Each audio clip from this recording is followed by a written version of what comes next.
பழத்தோட்ட ஊழியங்கள் கர்த்தரருளின ஊழியங்கள் திராட்சப்பழத்தோட்ட ஊழியங்கள் கர்த்தரருளின ஊழியங்கள் அவரில் இழைத்திருந்து கனி கொடுப்போம் கர்த்தர் வாய்க்க செய்வார் அவரில் இழைத்திருந்து கனி கொடுப்போம் கர்த்தர் வாய்க்க செய்வார் துதி உமக்கே துதி உமக்கே துதி உமக்கே என்றுமே என்றும் துதி உமக்கே துதி உமக்கே துதி உமக்கே என்றுமே என்றும் துதி உமக்கே என்றுமே என்றும் துதி உமக்கே என்றுமே. சிறியவனை பொழுதிலிருந்தும் எளியவனை குப்பையிலிருந்தும் எடுத்து உயர்த்தி ராஜாக்களோடும் பிரபுக்களோடும் வந்திருக்க செய்கிற அருமை ஆண்டவர் இயேசு கிறிஸ்துவின் இனிதான நாமத்தினாலே இந்த சத்தத்தை கேட்கின்ற அனைத்து தேவனுடைய பிள்ளைகளுக்கும் என்னுடைய அன்பான வாழ்த்துக்களை நான் தெரிவித்துக் கொள்கிறேன். இந்த புதிய வருடத்தில் கர்த்தர் உங்களையும் உங்கள் பிள்ளைகளையும் கோடா கோடியாய் பெருக பண்ணுவாராக, ஆசீர்வதிப்பாராக என்று சொல்லி வாழ்த்துகிறேன். பிரியத்துக்குரியவர்களே, ஒவ்வொரு நாளும் நம்முடைய ஆண்டவர் நம்மோடு கூட இருக்கிறபடியினாலே நம் அர்த்தமுள்ள ஒரு வாழ்க்கையை வாழ்கிறோம், அர்த்தமுள்ள ஒரு போராட்டத்தை போராடுகின்றோம். எப்படி இஸ்ரவேல் ஜனங்கள் எய்த்தினப்பட்ட அடிமைத்தனத்திலிருந்து வெளியே வந்த பொழுது நம் இன்ப கானானை நோக்கி பிரயாணம் பண்ணுகிறோம் என்கிற ஒரு நிச்சயத்தோடு கூட பிரயாணம் செய்தார்களோ, அதை போலவே நாமும் கூட ஒரு நிச்சயத்தோடு கூட பிரயாணம் பண்ணுகிறோம். எனக்கு ஒரு ஆண்டவர் உண்டு, எனக்கு ஒரு தெய்வம் உண்டு, அவர்தான் இந்த வானத்தையும் பூமியை சிருஷ்டித்தவர், அவர்தான் மனுக்குலத்தை சிருஷ்டித்தவர், அவராலே செய்ய முடியாத அதிசயமான காரியம் என்று ஒன்று இல்லை என்று நான் புரிந்து கொண்டு அவர் நம்முடைய பக்கபலமாக இருக்கிறார் என்பதை அறிந்து கொண்டு தைரியமாக ஒவ்வொரு நாளும் நம்முடைய கால்களை பொருளை முன்னெடுத்து வைப்போம். கடந்த காலத்தில் நீங்கள் பயந்து நீங்கள் முன்னேறி இருக்கலாம், இல்லைன்னா முன்னேறாமலே இருந்திருக்கலாம்.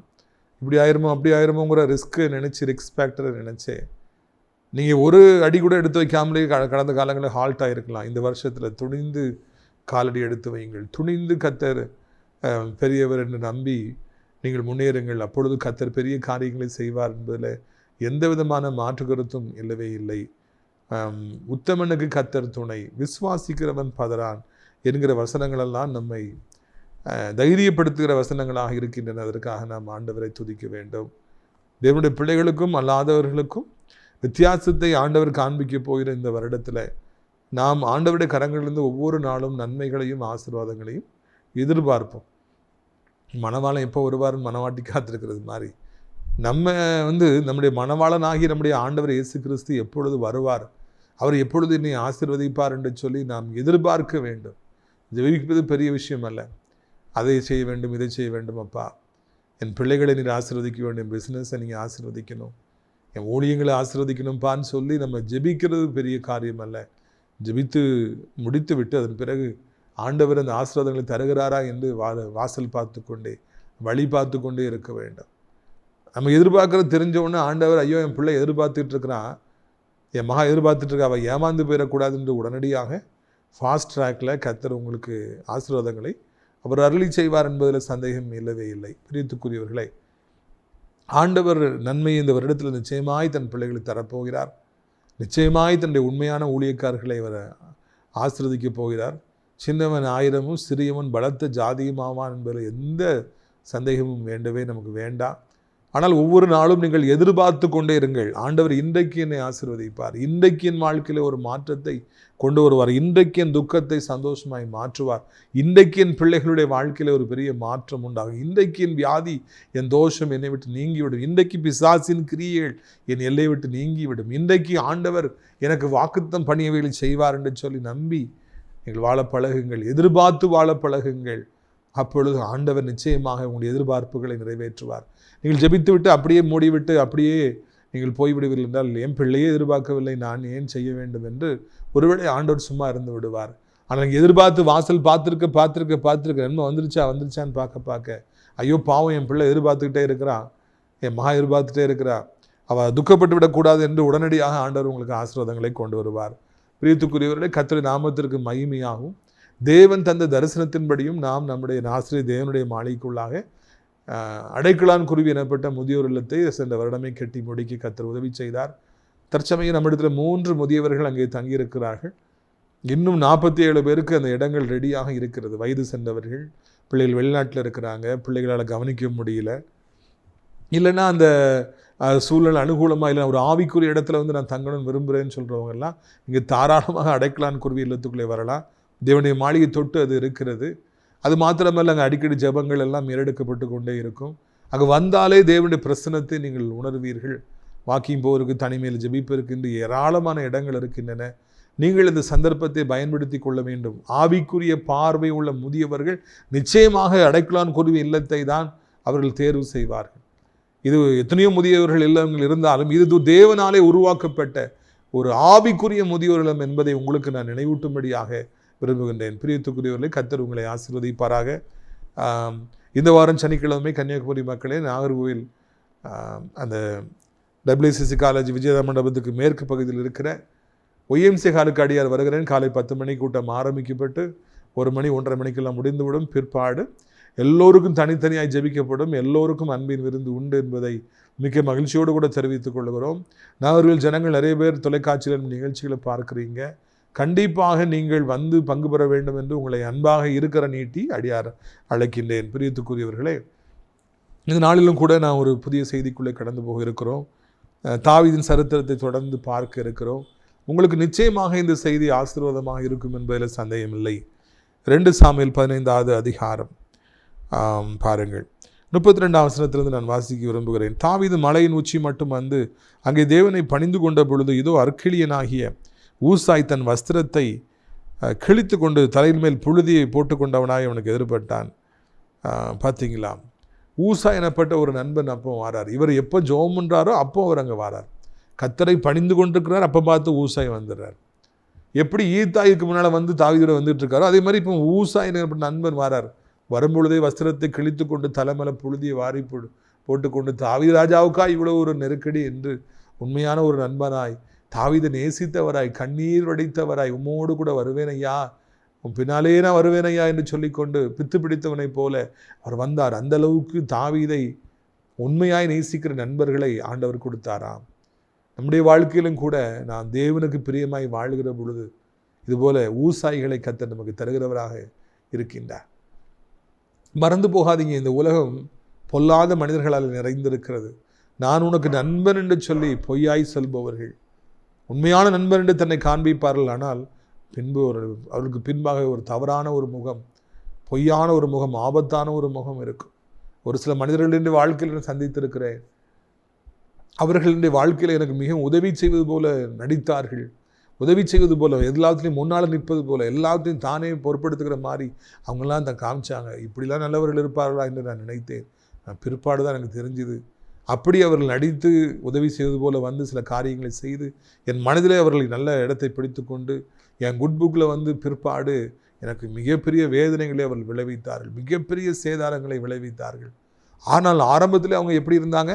உதவி செய்வது போல, நல்லவர்கள் போல, மிகவும் பாசமுடையவர் போல தங்களை காண்பித்தார்கள். உண்மையான நண்பர்களை கண்டுபிடிப்பது என்பது இந்த உலகத்திலே ஒரு அரிதான காரியமாக இருக்கிறது. உண்மையானவர்களை பார்ப்பது என்பது ஊழியத்திலே கூட கவனமாக இருக்கிறது. இந்த அடைக்கலான் குருவி இல்லத்தை கட்டி வருகின்ற பொழுது நான் பல பணியாளர்களை நான் சந்தித்து கொண்டே இருந்தேன். அதில் நான் வந்து உண்மையான ஊழியர்கள், உண்மையான வேலைக்காரர்களை நான் பார்ப்பது அரிதாக இருந்தது. நான் வாசலில் உட்கார்ந்துருப்பேன், பெரிய கட்டடம் இருக்கும், பின்னால் வேலை நடக்குங்க, வந்து பார்த்துட்டு தண்ணி குடிக்கிற மாதிரி வந்து பார்த்துட்டு போவாங்க. நான் அசைய மாட்டேன் பொழுதுன்னு நினச்சிட்டு பின்னால் உட்காந்து செல்ஃபோன் பார்த்துட்டு இருப்பாங்க, ஜாலியாக பேசிகிட்டு இருப்பாங்க. ஒரு நாள் முடிகிற வேலையை 30 நாள் கொண்டு போகணும்னு சொல்லி இழுக்கணும்னு சொல்லி பேசுவாங்க. அவர்களிடத்தில் உண்மை இல்லாமல் இருந்ததை கண்டு என்னுடைய வாழ்க்கையில் நான் வருத்தப்பட்டிருக்கிறேன். நமக்கு ஒரு வேலைக்காரர் இருந்தால் அவர் உண்மையானவராக இருக்கணும், நமக்கு ஒரு நண்பர் இருந்தால் அவர் உண்மையானவராக இருக்கணும், நமக்கு பிள்ளைகள் இருந்தால் அவர் நமக்கு உண்மையாக இருக்கணும், ஊழியத்துக்கு போனால் கூட இருக்கிறவங்க உண்மையாக இருக்கணும். அப்பொழுதுதான் வாழ்க்கையில் வெற்றி கிட்டும், அப்பொழுதுதான் வாழ்க்கை ஒரு அர்த்தமுள்ள ஒரு வாழ்க்கையாக இருக்கும், அப்பொழுதுதான் நம்முடைய வாழ்க்கை சந்தோஷமானதாக இருக்கும். ஆனால் இந்த உலகத்தில் காணப்படுற மனிதர்கள் எல்லாம் பொல்லாதவர்களாக, அப்சலோமை போல உடையவர்களாக, மன உடையவர்களாக, பெற்ற தகப்பனையை தூக்கி வீசி விட்டு அவரை மிதித்து கொன்று விட்டு அதன் மேல் தன் சிங்காசனத்தை போட துணிபவர்களாக இருப்பதை பார்க்கிறோம். அப்சலோம் பெற்ற தகப்பனுக்கே உண்மையாக இருக்கவில்லை என்றால் அவன் யாருக்கு உண்மையாக இருக்க போகிறான்? யோசித்து பாருங்க. சொந்த தகப்பனுக்கே அந்த மனுஷன் உண்மையாக இல்லை அப்சலோம், இப்போ யாருக்கு அவர் உண்மையாக இருப்பார்? ஒருவருக்கும் உண்மையாக இருக்க மாட்டார். அதை போலவே இன்றைக்கு எவருக்கும் உண்மையாக இல்லாத, எந்த நண்பனுக்கும் உண்மையாகவே இராத, எந்த ஒரு பாஸ்டருக்கும் உண்மையாகவே இராத, இல்லாவிட்டால் எந்த ஒரு ஆவிக்குரிய தகப்பனுக்கு உண்மையாகவே இராத எத்தனையோ பேர்களை நம்முடைய வாழ்க்கையில் காண்கின்றோம். நல்லா பேசுவாங்க, சிரிப்பாங்க, உதவி செய்கிறது மாதிரி காமிப்பாங்க, ஆனால் இறுதியிலே மிகப்பெரிய சேதாரத்தை விளைவிப்பாங்க. தாவீதுக்கு அப்படி மனுஷனும் இருந்தாங்க. அகித்தோப்பல் கூடவே இருந்துட்டு திடீர்னு சேதாரத்தை விளைவித்தார். எதிர்த்த டீமில் போய் சேர்ந்தார். எத்தனை பேர் எதிர்த்த டீமில் சேர்ந்தாங்க. ஆனால் இந்த ஊசாய் தலையிலே புழுதியை வாரி போட்டு கொண்டவராய், பித்து பிடித்தவரை போல வஸ்திரத்தை கிழித்து கொண்டவராய், ஐயா தாவீது உமக்கா இப்படி ஒரு நிலைமை என்று சொல்லி அப்படியே புலம்பியவராய் இங்கே வந்தார். உண்மையான நண்பராக அவர் இருந்தார். அதே தேவன் உங்களுக்கும் கூட உங்கள் வாழ்க்கை பிரயாணத்தில் உண்மையான நண்பர்களை கற்றுத் தருவார். உண்மையான நண்பர்கள் என்பது ஆண்டவராலே நமக்கு தரப்படுகிற ஒரு கொடை, ஒரு கிஃப்ட். God மாத்திரம்தான், God alone can give you a true friend in your life. God alone can give you a true servant. God alone can give you a true life partner. God alone can give you a true business partner. அவர் தான் செய்ய முடியுங்க. God alone can give you a true servant in your ministry, co-worker in ministry. அதெல்லாம் மறந்துவிடக்கூடாது என்று உங்களை அன்போடு கூட நான் அழைக்கின்றேன். பிரியத்துக்குரியவர்களே, நீங்கள் கவனிக்க வேண்டும். இவர் பொழுதி அழுதிட்டு போட்டு வந்த உடனே தாவீதுக்கு அந்த காயத்தில், இதயத்தில் இருந்த காயத்தில் இந்த ஈத்தாய், இந்த ஊசை போன்றவரெல்லாம் ஒரு மருந்தாக, ஒரு கீழையாத்தின் பிஸ்னி தைலமாக, ஒரு எண்ணெயாக, ஒரு குணமளிக்கிற ஒரு வைத்தியனுடைய அந்த எண்ணெயாக, மருத்துவ தைலமாக ஊற்றப்பட்டிருக்கும் என்பதை மறந்து போகவே கூடாது. அவர் மனம் நொந்த நிலைமையில் இருந்திருப்பார், மன உடைந்த நிலைமையில் இருந்திருப்பார். இவருடைய அன்பு, பரிவு, இவருடைய உண்மையெல்லாம் தாவீது சற்று பலப்படுத்தி இருக்கும். பிரியத்துக்குரியவர்கள், நம்முடைய வாழ்க்கையிலும் கூட இதே போல உண்மையானவர்களை நமக்கு நண்பர்களாக, தோழர்களாக, வேலைக்காரர்களாக, வழிகாட்டுபவர்களாக, உதவி செய்பவர்களாக ஆண்டவர் கொண்டு வந்து நம்முடைய காயங்களையும் கூட ஆற்றுவார். உங்களுடைய இதே காயங்களை எப்படி ஆற்ற வேண்டும் என்று ஆண்டவருக்கு தெரியும். எனக்கு தெரியாதுங்க, நான் சாதாரணமான மனிதன். ஆனால் ஆண்டவருக்கு தெரியும் உங்களை எப்படி ஆற்றணும், காயங்களை ஆற்றணும், எப்படி உங்களை அந்த ஆபத்திலிருந்து வெளியே கொண்டு வரணும், எப்படி இந்த வியாதியிலிருந்து வெளியே கொண்டு வரணும், இவ்வளவு கடன் பாரங்கள்லேருந்து எப்படி வெளியே கொண்டு வரணும், இந்த போதை அடிமைத்தனத்திலிருந்து எப்படி கொண்டு வரணும், இந்த டிப்ரெஷன்லேருந்து எப்படி வெளியே கொண்டு வர வேண்டும், இதெல்லாம் ஆண்டவர் நன்கு அறிந்தவராக இருக்கிறார் என்பதை மறந்து போகவே கூடாது. சில விஷயங்களை நம்மளால் தீர்க்க முடியும், நம்மளால் சரி பண்ண முடியும், அங்கங்கே ஓடினா ஏதாவது பிரயோஜனம் இருக்கும். ஆனால் சில விஷயங்கள் நம்மால் ஒன்றுமே செய்ய முடியாது என்கிற ஒரு நிலைமை இருக்கும். இதான் அனைவருக்கும் எழுதப்பட்டிருக்கிற ஒரு நீதி, அனைவரும் கடந்து செல்ல வேண்டிய ஒரு பாதை. சில பிரச்சனை நம்மளால் தீர்க்கலாம், அநேக பிரச்சனை நம்மளால் அது ஒன்றுமே செய்ய முடியாது. அந்த பிரச்சனைகளை ஆண்டவர் அழகாக தீர்ப்பார், அழகாக அவைகளிலிருந்து வெளியே உங்களை கொண்டு வருவார். அவருக்கு தெரியும் உங்களை எப்படி பலப்படுத்தணும், எப்படி ஸ்திரப்படுத்தணும், எப்படி உங்களை ஆசீர்வதிக்கணும்னு சொல்லி நம்முடைய ஆண்டவருக்கு நன்கு தெரியுங்க. நீங்கள் பயப்பட வேண்டுங்கிற அவசியம் இல்லவே இல்லை. இப்படி வந்தோன்னு அவர் என்ன சொல்கிறாரு பாருங்க. 2 சாமுவேல் 15வது அதிகாரம் 33வது. தாவீது அவனை பார்த்து, நீ என்னோட கூட நடந்து வந்தால் எனக்கு பாரமாக இருப்பாய். நீ நகரத்துக்கு திரும்பி போய் அப்சலோமை நோக்கி, ராஜாவே, இப்படி ஊழியக்காரனாக இருப்பேன். நான் உம்முடைய தகப்பனுக்கு ஊழியக்காரனாக இருந்தேன், இப்பொழுது நான் உமக்கு ஊழியக்காரன் என்ற ஆகில் எனக்காக அகித்தோப்பலின் ஆலோசனையை அபத்தமாக்குவாய். பார்த்தீங்களா எவ்வளவு ஞானமுள்ளவராக தாவீது இருந்தார் என்று இந்த இடத்துல காண்கிறோம். கொஞ்ச நாளாக தாவீது மூளையை வேலை செய்யலையோ அப்படின்னு நான் யோசிக்கிற அளவுக்கு ஆகிப்போச்சு. ஏன்னா அங்கே நடந்தது எல்லாமே அப்படி தான் இருக்குது. வீட்டில் நடந்தது அவருக்கு தெரியல. பிள்ளை இப்படி போய் எல்லாரையும் தாம் பக்கமாக இழுக்கிறான், அவர்கிட்ட நீதி கேட்குறவங்கள தடுக்கிறான், கட்டி பிடிக்கிறான், முத்தம் கொடுத்து ஒரு கூட்டத்தை கூட்டுறான். இவன் எதுக்காக ஹெப்ரோனுக்கு போனால் எதுவுமே தாவீது ராஜா செய்யலை, கண்டுபிடிக்கலை அல்லது கண்டுகொள்ளலை. அதனால் அவருடைய மூளை தூங்கிருச்சோ அப்படின்னு சொல்லி நினச்சேன். ஆனால் இங்கே பார்த்தோன்னா மூளை தூங்கலைங்க. சிங்கம் தான். அவ்வளோ துக்கத்தில் அவர் என்ன சொல்கிறார் பார்த்தீங்களா? ஏற்கனவே ஈத்தாய் வந்தாச்சு, இப்போ ஊசாய் நீ வந்திருக்கிற, நீயும் என் கூட வந்தால் எனக்கு பாரமாக இருப்ப, அதனால் நீ என் மகன்கிட்ட போ. அவன் கேட்பான், எங்கள் அப்பாவுடைய ஃப்ரெண்டு, நீ அப்பாவோட இருக்க வேண்டியதானே, ஏன்ட்டே வந்திருக்கேன்னு கேட்பான். நீ அவன்கிட்ட போய் சொல்லு, உங்கள் அப்பாவுக்கு நான் ஃப்ரெண்டாக இருந்தேன், இப்போது நீர் வந்துட்டு ராஜா, உமக்கு நான் நண்பனாக இருப்பேன்னு சொல்லு. அப்போ ஏற்றுக்கிடுவான். அப்போ நீ அப்படியே ஒரு ஃப்ரெண்டு மாதிரி கூட இருந்து அங்கே அகித்தோப்பில் ஆலோசனை சொல்லும்போது நீ அதை அபத்தமாக்கிடலான்னு சொல்லி ஒரு மாஸ்டர் பிளானை அங்கே தாவீது தன்னுடைய துக்கத்தின் மத்தியில் மிக அறிவானவராக தன் காய்களை நகர்த்துவதை காண்கிறோம். ரொம்ப அதிசயமாக இருந்தது, ஆச்சரியமாக இருந்தது. ராஜதந்திரம், diplomacy, a great diplomacy.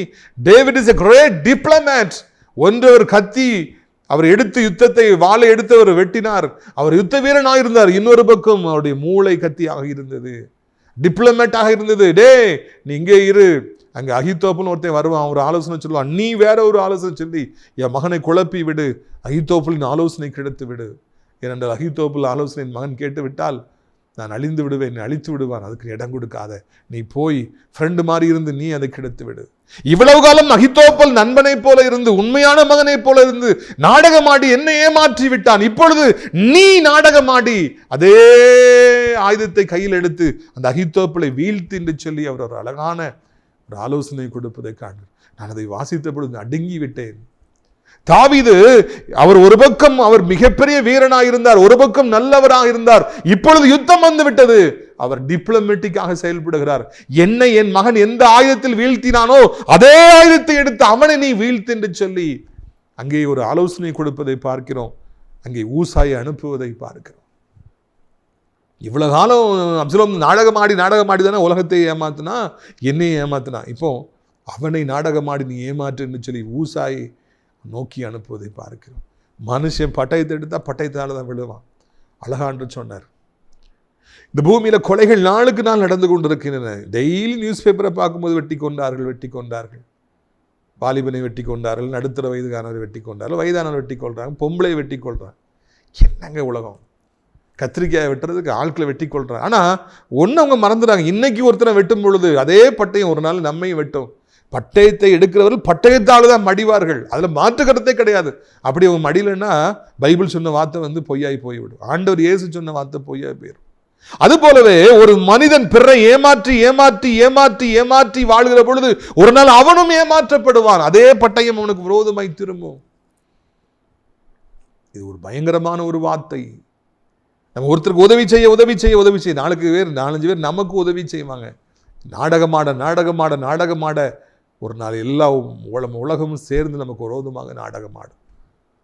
அவ்வளவு துக்கத்தின் நேரத்தில் இருந்த தாவீது எவ்வளவு அழகாக சிந்தித்து எந்த ஆயுதத்தினாலே தன் மகன் தன்னை வீழ்த்தினானோ அதே ஆயுதத்தை அவனுக்கு விரோதமாக அனுப்புவதை நான் காண்கின்றோம். பிரியத்துக்குரியவர்களே, எவ்வளவோ கஷ்டங்கள் உங்களுக்கு இன்றைக்கு இருக்கட்டும், மிகப்பெரிய வேதனை நீங்கள் சந்தித்து இந்த வருடத்தின் துவக்கத்தில் மிகுந்த துக்கத்தின் மத்தியில் நீங்கள் அமர்ந்திருக்கலாம். எதையுமே செய்ய முடியாத அளவுக்கு ஒரு விதமான நெருக்கடியில் உட்கார்ந்துருக்கலாம். ஆனால் இந்த நேரத்தில் தான் நீங்கள் என்ன செய்யணும் திட்டமிடணும். இந்த நேரத்தில் தான் நீங்கள் பயங்கரமான ராஜதந்திர முடிவுகளை எடுக்கணும். இந்த நேரத்தில் தான் நீங்கள் செயல்படணும் என்பதை ஆண்டவர் உங்களுக்கு ஆலோசனையாக சொல்லுகிறார்.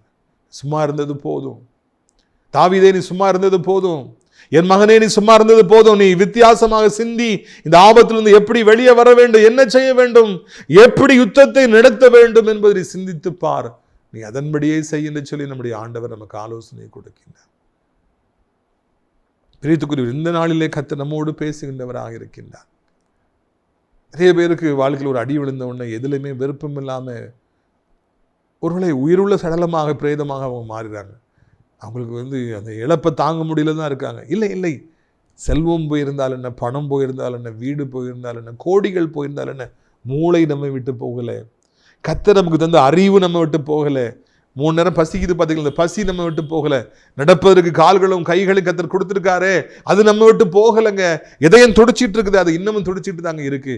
இன்னமும் கெட்டு போகவில்லை, ஒன்று கெட்டு போகலை. You have to understand that. Nothing is lost. ஒன்றும் கெட்டு போகவில்லை. உடைய மூளை, உடைய உடம்பு எல்லாம் நல்லா ஸ்ட்ராங்காக தான் இருக்கு. சிந்திங்க. துக்கத்தின் மத்தியில் காணப்படுற சகோதரி சிந்திங்க. இதை எப்படி வீழ்த்த முடியும் என்று சொல்லி சிந்திங்க. எப்படி இந்த பாதையில் இருக்கிற தடைகளை எப்படி உடைக்க முடியும், எப்படி அக்கறைப்பட வேண்டும் என்பதை சிந்திங்க. நிச்சயமாக ஒரு வழியை ஆண்டவர் கண்டுபிடிக்கும்படியாக உங்கள் மூளைக்கு உதவி செய்வார். Do you understand that there is a way for you? உங்களுக்கு ஒரு வழி இருக்கும். சிந்தித்து பார்த்தால் நிச்சயமாக ஆண்டவர் வழியை வைச்சிருப்பார். ஆனால் அதுக்கு முன்னாடி நீங்கள் மூளையை யோசித்து பாருங்க, மூளையை பயன்படுத்துங்க. இப்போ நான் ஊழியத்தில் அதிகமாக உழைக்கிறேன், தேனியை போல சுறுசுறுப்பாக இருக்கணும் ஆண்டவர் சொல்லியிருக்கிறாரு. 24 மணி நேரம் எனக்கு போதுமானதாக இல்லவே இல்லை. பல விதங்களே உழைக்க ஆண்டவர் உதவி செய்திருக்காருங்க. ஆனால் அதை விட முக்கியமான காரியம் இப்பொழுது நான் சிந்திக்கின்றேன், யோசிக்கிறேன். ஆண்டோடைய ஊழியத்தை எப்படி பண்ணணும், எப்படி கொண்டு வரணும், எப்படி மெசேஜை கொடுக்கணும், எப்படி ஆண்டோடைய பிள்ளைகள் எதிர்பார்ப்போடு ஆசையோடு காத்திருக்கிறாங்க, நாய்க்குட்டிகள் காத்திருக்கிறது மாதிரி ஆண்டு வார்த்தைகளுக்கு காத்திருக்கிறாங்க. எப்படி அதை பெற்றுக் கொடுக்கணும், எப்படி வரங்களை பயன்படுத்தணும், எல்லாவற்றையும் நான் சிந்திக்கிறேன். பிரியத்துக்குரியவர்களே, அப்பொழுது ஆண்டவர் அதிகமான பாதைகளை திறப்பதை காண்கிறேன். சிந்திங்க. ஒரு பக்கம் கடினமாக மாடு மாதிரி உழைங்க, வேர்வை சிந்திக்கிட்டே இருங்க. நேரம் கிடைக்கும் பொழுது வீட்டில் அமர்ந்திருக்கும் பொழுது சிந்திங்க. ஆண்டவருடைய பிள்ளைகளாகிய நாம் கர்த்தர் நமக்கு தந்திருக்கிற மூளையை பயன்படுத்த வேண்டும். கர்த்தர் நமக்கு தந்திருக்கிற அறிவை பயன்படுத்த வேண்டும். நாம் மூடர்களாக இருக்கவே கூடாது. நீங்கள் புறாவை போல கபடற்றவர்களாகவும் பாம்பை போல் வினா உள்ளவர்களாகவும் நீங்கள் இருக்க. சின்ன சத்தம் கேட்டால் கூட பாம்பு அலர்ட் ஆயிருமா என்ன அப்படின்னு சொல்லி. அதே போலவே நாமும் கூட நம்முடைய வாழ்க்கையில் ஒவ்வொரு காரியத்தையும் சிந்திப்போம் என்றால் அப்படியே எல்லாவற்றையும் கண்களுக்கு முன்பு கொண்டு வரணும். கர்த்தர் ஞானத்தை தருவார். தாவீது இப்போ தான் நான் பாராட்டுறேன். இதுவரைக்கும் அவர் விழுந்துகிட்டே கிடந்தார், அடி வாங்கிட்டே இருந்தார். இப்போ தான் முதல்ல தான் யாருன்னு காமிக்கிறார்.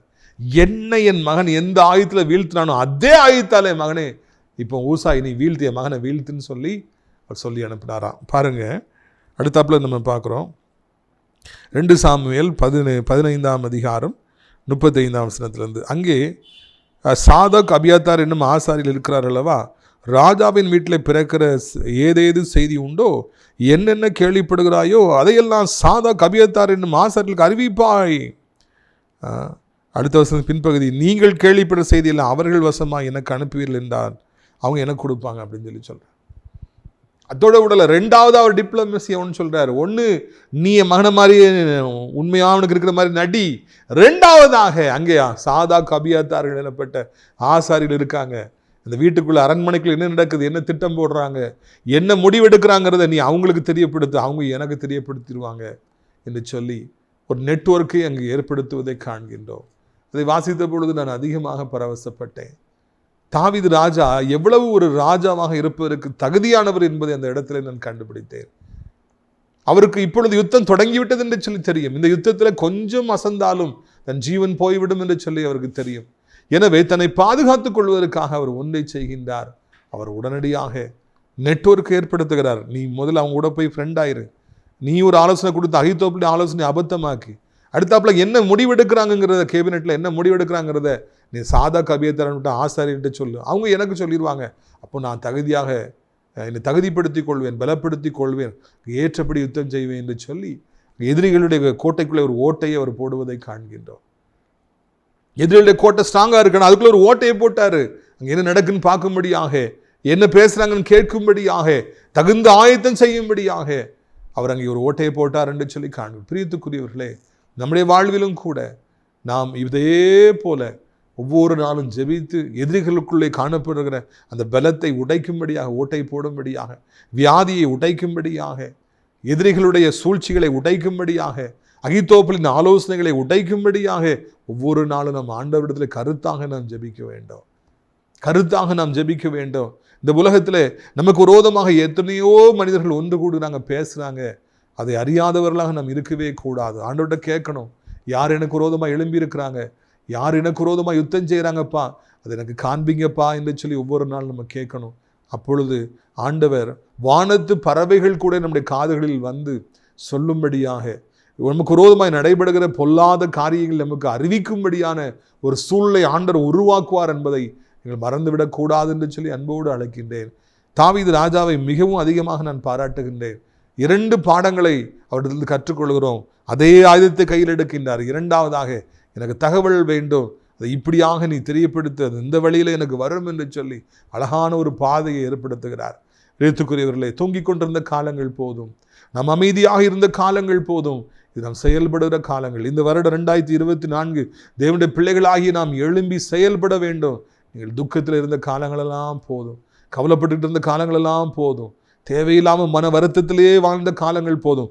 செயல்படும்படியாக, நீங்கள் எழும்பும்படியாக ஆண்டவர் உங்களை அழைக்கின்றார். எழும்புங்க, செயல்படுங்க. இந்த உலகம் ஒரு பொல்லாத உலகம், பொல்லாத மனிதர்கள் மத்தியில் வாழ்கிறோம். நாம் ஞானமோடு நடந்து கொள்ளவில்லை என்றால் இந்த வாழ்க்கை அழிந்து போகும் என்பதை நீங்கள் மறக்கக்கூடாது. எந்த நாளிலும் கூட இந்த புதிய வருடத்தில் கர்த்தர் இப்படிப்பட்ட காரியங்களை ஆண்டவர் உங்களுக்கு ஒரு உதவி செய்வாராக. ஒரு ராஜதந்திரியாக இருங்கள், உழைக்க வேண்டியதில் உழைங்க. டெய்லி உட்காந்து சிந்திக்கிறதுக்கு டைம் எடுத்துக்கிடுங்க. எல்லாத்தையும் ஸ்டடி பண்ணுங்கள், எல்லாரையும் ஸ்டடி பண்ணுங்கள். எப்படி பண்ணால் வெற்றி வாழ்க்கையில் வரும், எப்படி எதை செய்தால் முன்னேற முடியும், ஏன் எனக்கு தோல்வி வந்தது, ஏன் நான் தள்ளப்பட்டேன், ஏன் நான் எளிதில் ஏமாந்து போனேன், எல்லாவற்றையும் சிந்திச்சுப்பார். கடந்த காலங்களில் தோல்வி வந்ததுக்கு என்ன காரணம், முன்னேற முடியாமல் போனதுக்கு என்ன காரணம், எல்லாத்தையும் உட்காந்து அனலைஸ் பண்ணுங்கள். கர்த்தர் எல்லாருக்கும் ஒரே அளவு தான் மூளையை கொடுத்துருக்கிறார். நாம் அதை எவ்வளவு பயன்படுத்துகிறோம், எப்படி பயன்படுத்துகிறோம் என்பதுதான் முக்கியமான காரியம். இதையெல்லாம் நீங்கள் மனதில் வைத்துக் கொள்வீர்கள் என்றால் அப்பொழுது நிச்சயமாக ஒரு வெற்றி உண்டாகும் என்பதில் சந்தேகம் இல்லவே இல்லை. பிரியத்துக்குரியவர்களே, இந்த நாளிலிருந்து உடல் பலத்தை, உடல் உழைப்பை மாத்திரமல்ல, நீங்கள் நிச்சயமாக ஆண்டவரை நம்புங்கள், மூளையை பயன்படுத்துங்கள், ஜெபித்து முடிவெடுங்கள். எதிரிகள் கோட்டையில் ஓட்ட விழணும், வியாதியில் ஓட்ட விழணும், சத்துருடைய பலத்தில், பொல்லாத மனுஷனுடைய பலத்தில் ஓட்ட விழணும். ஒரு கப்பலில் ஒரு ஓட்டை விழுந்துச்சுன்னா, ஒரு ஹோல் வந்துருச்சுன்னா, அது எவ்வளோ பெரிய கப்பல்னாலும் மூழ்கி போயிடும், தண்ணி உள்ளே போய். அதே போலவே எதிரிகளுக்குள்ளே கப்பல்களையும் உடைக்கும்படியாக ஒரு ஓட்டையை நாம் உண்டு பண்ணுவோம். அப்பொழுது ஆண்டவர் நமக்கு பெரிய காரியங்களை செய்வார். நாம் ஜெபிப்போமா, கண்களை மூடுவோமா. மகா பரிசுத்தமுள்ள தெய்வமே, இந்த அருமையான நாளிலும் கூட எங்களோடு நீ பேசியிருக்கிற அன்பிற்காக சோத்திரம். தாவீதை பாராட்டுகிறோம் ராஜா. அவர் தன்னுடைய துக்கத்தின் நேரத்தில் அவர் எவ்வளவு அழகாக செயல்பட்டார். ஊசாயை எப்படி பயன்படுத்தினார். சாதாக் அபியத்தார் எனப்பட்ட ஆசாரியர்களை தனக்கு தகவல் சொல்கிற குரியராக எப்படி பயன்படுத்தினார் என்பதையெல்லாம் நாங்கள் வாசித்து பார்க்கிறோம், பரவசப்படுகிறோம். ஆண்டவரே, ஆத்திரக்காரனுக்கு புத்தி மட்டும், துக்கப்படுறவனுக்கும் புத்தி மட்டும் ராஜா. ஆனால் நாங்கள் துக்கத்தின் நேரத்தில் இருந்தால் கூட சிந்திக்கிறவர்களாக, அடுத்து என்ன செய்ய வேண்டும் என்பதை யோசிப்பவர்களாக, எப்படி வாழ்க்கையில் அடுத்து என்ன காரியங்களை செய்யணும், எங்களுக்கு இருக்கிற ரிசோர்ஸஸை எதில் போடணுங்கிறத சரிவான அறிவுள்ளவர்களாக கர்த்தாவே எங்களை மாற்ற வேண்டும் என்று சொல்லி கெஞ்சுகிறோம். வானத்தையும் பூமியும் படைத்த கர்த்தருடைய நாமத்தினாலே இப்பொழுதே நம்முடைய வல்லமை இறங்குவதாக. இப்பொழுதே கர்த்தர் ஒவ்வொருவரையும் தொடுவீராக. இப்பொழுதே ஒவ்வொருவரையும் நீர் ஆசீர்வதிப்பீராக என்று கெஞ்சுகிறோம்ப்பா. எல்லா சஞ்சலமும் தவிப்பும் ஓடி போகட்டும், எல்லா வியாதிகளும் ஓடி போகட்டும். நம்முடைய பிள்ளைகளை தொடுவதற்கு சாத்தானுக்கு அதிகாரம் கிடையாது. வியாதிகளை கொண்டு வருவதற்கு அவனுக்கு அதிகாரம் கிடையாது. நம்முடைய பிள்ளைகளை முடக்குவதற்கு அவனுக்கு அதிகாரம் இந்த வருஷத்தில் கிடையாது. ஆண்டவரை நீ புறப்பட்டு செல்வீராக.